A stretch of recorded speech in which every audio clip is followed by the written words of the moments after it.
اللہ تبارک و تعالیٰ جب کوئی واقعہ سناتے ہیں قرآن کریم میں، وہ محض ایک داستان نہیں ہوتی، محض ایک افسانہ نہیں ہوتا، اس کی ایک ایک چیز میں سبق ہوتا ہے، اور اس میں سبق ہوتا ہے ہمارے لیے یہ جو سکھایا کہ انہوں نے یہ مانگا تھا، ہم نے یہ کیا۔ کیا مطلب ہوا اس کا؟ تم بھی مانگو،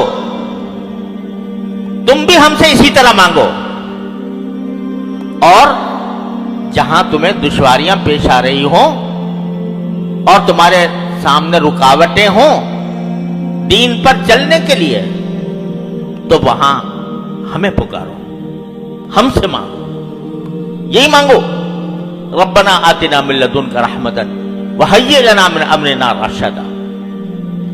آج لوگ کہتے ہیں کہ جی دین پر عمل کرنا بڑا مشکل ہو گیا ہے،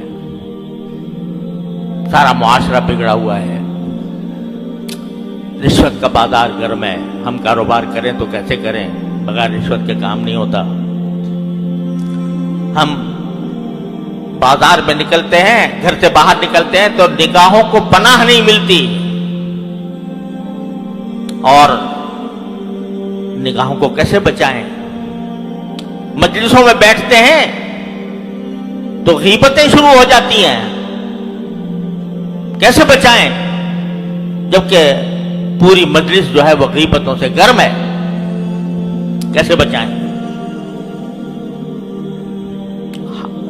تقاضا ہوتا ہے نماز باجماعت کا، اور ہم ایسے ماحول میں رہ رہے ہیں جہاں کسی کو فکر نہیں ہے، تو ہمارے دل میں بھی رکاوٹیں پیدا ہو جاتی ہیں۔ اگر سارا ماحول ایسا بگڑا ہوا ہے کہ اس میں ایک تنہا آدمی کیسے اس طوفان کا مقابلہ کرے، تو یہ دعا اللہ تعالیٰ نے تلقین فرمائی۔ ارے بھائی، اگر مشکل پیش آ رہی ہے، دشواری ہو رہی ہے، پریشانی ہو رہی ہے، تو کیوں ہم کو نہیں پکارتے؟ کیوں ہم سے نہیں کہتے؟ کہو ربنا آتنا من لدنک رحمتا وہیئ لنا من امرنا رشدا۔ اے اللہ، میں گر گیا ہوں اس ماحول کے اندر، ظلمتوں کا ماحول ہے، تاریکیوں کا ماحول ہے، گناہوں کا ماحول ہے، میں گر گیا ہوں، مجھے بچا لے اس سے۔ تو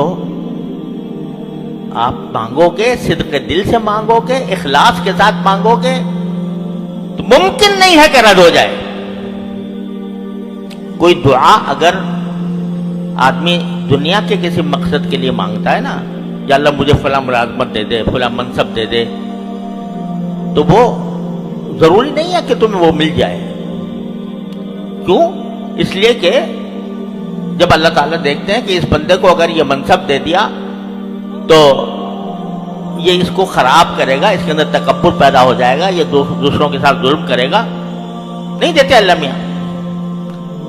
اس لیے نہیں دیتے کہ تمہاری مصلحت کے مطابق نہیں ہوتا۔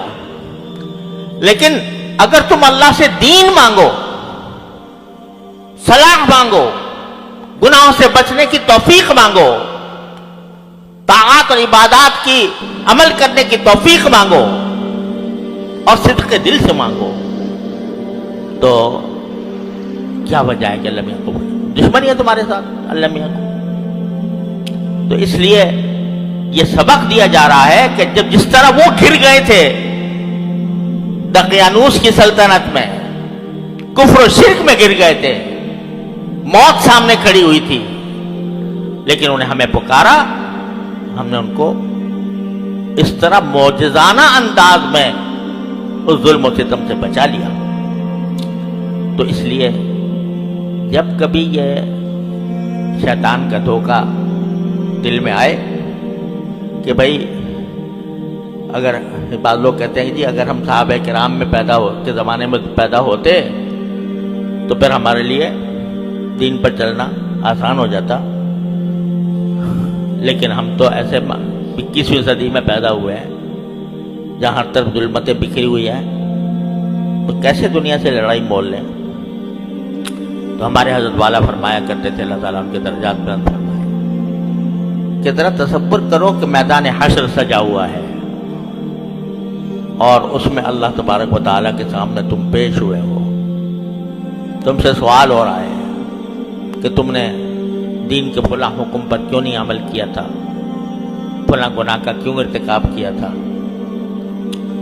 جواب دے دو اللہ میاں کو، یا اللہ تو نے پیدا ہی ایسے موقع پہ، ایسے زمانے میں بھی کیا تھا جہاں طرف فسق و فجور کا بازار گرم تھا، تو وہاں میں اپنے آپ کو کیسے بچاتا۔